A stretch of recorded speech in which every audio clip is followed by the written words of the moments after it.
एक और प्रॉब्लम होता है, ये मैं समझता हूं कि मोर देन 70 to 80% आज के दौर के नौजवान मन चले लोगों का ये मिजाज है। वो अपनी बीवी को पाबंद देखना चाहते हैं और खुद को आजाद रखना चाहते हैं। वो चाहते हैं कि मेरी बीवी किसी से बात ना करे, बहुत अच्छा है, ये बागैरत मर्द की अलामत है। वो चाहते हैं मेरी बीवी किसी की फोटो अपने पास न रखे, बागैरत आदमी है, बिल्कुल अच्छा है। लेकिन अपनी बीवी से ही कहेगा, वो बहुत मुझे मैसेज करती है, क्या करूं, तुम्हारा क्या ख्याल है, फला का मुझे मैसेज आया, फला मुझे देखती है, फला मुझे प्रपोज करती है, फला मुझे ये करती है। जालिम, जिस तरीके से तू अपनी बीवी को किसी और के साथ बात करना पसंद नहीं करता, तेरी बीवी भी तो ये पसंद नहीं करती कि तू किसी और का तस्करा कर। लेकिन मर्द खुद को आजाद रखता है और बीवी को पाबंद देखने की ख्वाहिश रखता है। याद रखें, ये चीज भी शादीशुदा जिंदगी को तबाह कर देने के लिए बहुत ही खतरनाक है। और ऐसा तरीका इख्तियार करने वाला मर्द अपनी बीवी की नजरों से गिर जाता है। बीवी छोड़कर नहीं जा सकती, लेकिन वो वकार, वो इज्जत, वो मर्तबा, वो मकाम जो दिल से एक शौहर के लिए होना चाहिए, वो उस बीवी के दिल के अंदर वो मकाम और वो इज्जत और वो मर्तबा नहीं हुआ करता। इसलिए ये ख्याल रखना चाहिए कि जिस तरीके से हम अपनी बीवी के सिलसिले में कोई आरजू रखते हैं, बीवी भी हमारे सिलसिले में इसी किस्म की तमन्ना रखती है। जब ये ख्याल रहे तो इंशाअल्लाह अज़ीम शादीशुदा जिंदगी तबाह कुन नहीं होगी, बल्कि पुरसुकून एक शादीशुदा जिंदगी गुजरती चली जाएगी। बीवी को, एक मर्द को ये यकीन दिलाना चाहिए कि जिस तरीके से उसकी बीवी किसी गैर मर्द की तरफ ललचाई नजर से नहीं देखती, ऐसे ही मर्द भी, उसका शौहर भी किसी और औरत की तरफ नजर उठा करके नहीं देखता। ये बीवी को कॉन्फिडेंस होना चाहिए। अगर कोई औरत आकर कहे भी कि तुम्हारा शौहर जो है वो मुझे घूर करके देखा करता था, तो वो कहे कि मैं यकीन के साथ कह सकती हूं मेरा शौहर ऐसा नहीं हो सकता। ये बहुत बुनियादी चीज है, ये बहुत बुनियादी चीज है। एक और चीज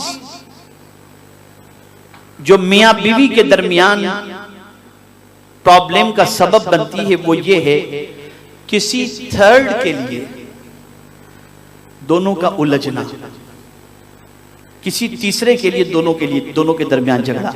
एक दूसरे की कोई बात नहीं है, बात किसी तीसरे की है और उसको लेकर बीवी उसका फेवर कर रही है या मियां उसकी फेवर कर रहा है या अपोज कर रहा है। नतीजा ये होता है कि किसी तीसरे के लिए दोनों के दरमियान झगड़े होते हैं और नतीजा ये होता है जिसके लिए झगड़ा हो रहा है वो आराम से सो रहा है, और जिसके लिए, जिसका कुछ आपस में नहीं है, वो दोनों झगड़ करके अपने एक दूसरे के एतमाद को खोते हैं और अपनी आपसी जिंदगी को बर्बाद करते हुए दिखाई देते हैं। इसलिए याद रखें, किसी तीसरे के लिए आपस में झगड़ा फसाद न करें। जब ऐसा मामला सामने आए कि किसी तीसरे के मैटर को लेकर बात बढ़ने की हो, वही स्टॉप कर दें। भाई वो जाने, उनका काम जाने, अपनी जिंदगी को अपने क्यों बर्बाद करें, और फिर आपस में एक दूसरे की बातें करके, मोहब्बत भरी बातें करके अपनी जिंदगी को खुशगवार बनाने की कोशिश करें।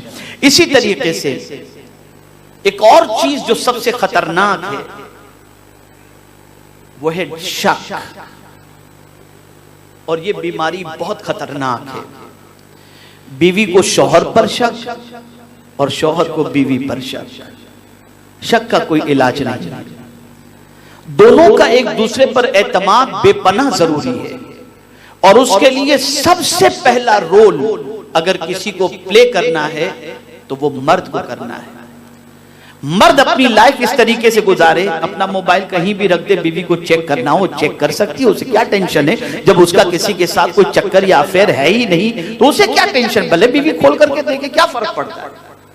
लेकिन ये छुपाना और फिर उसके बाद ये करना और वो करना, और फिर यूं छुपा करके मैसेज और यूं छुपा करके बात और यूं फिर आहिस्ता बात, फिर गैलरी में जाके बात, ये सारी चीजें जो होती हैं इससे शक क्रिएट होता है इसलिए मर्द को चाहिए कि जहां से बीवी को शक पैदा होता हो और आपस में एक दूसरे पर एतमाद जो है वो खत्म होता हो, ऐसा कोई काम कतई तौर पर न करें।